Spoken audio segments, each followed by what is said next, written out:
Okay, hold up. Before you click off this video, I know what you're thinking. You're like, look, it's the guy from last year, the guy who applied, the guy who got in, and the guy who didn't accept it ultimately. But let me tell you, I'm here on the Pine Cove retreat this weekend. I was going to make this epic, elaborate video because Bill White's going to be giving a sermon tomorrow, and he's going to be doing a Q&A after. And I was like, you know what? I could ask Bill White why I should do Kairos. But even better, let me tell you why I want to be a part of Kairos this year. So last year I applied, I got in, and I didn't accept it.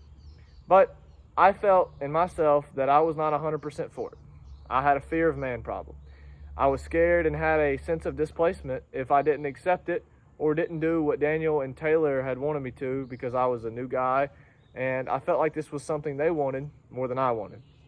But after a year and a half of working in landscaping, after a year and a half of not being in school and seeing kind of the real world, if you want to call it that, I feel a sense and I feel a calling to do and be in ministry. After working in student ministry for a year, after being a part of Forge and being a fusion leader, I'm seeing the work that God is doing in these kids' lives and just all around. And it is something that just being a part of all these retreats and having to overcome a fear of letting go, which was conquered through Allendale, where I was able to meet so many great people, make new relationships with these kids that have so much insight and just let me see a whole new part of myself that I didn't know. And just being a part of, like I said, these retreats and being around the leaders and just being around all these great leaders throughout Grace, it's ignited something inside of me that I want to be a part of. I believe now, a year later, that I'm in a better place to do Kairos and to be a part of ministry. I feel like I have a new calling for ministry.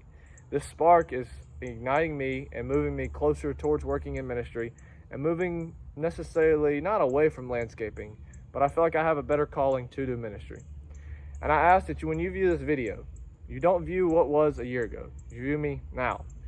Not the person that had a fear of man or a fear of letting go, but a new person who has overcome that fear and has had to learn just to let go and let God move him in a place where he wants to be. I thank you guys.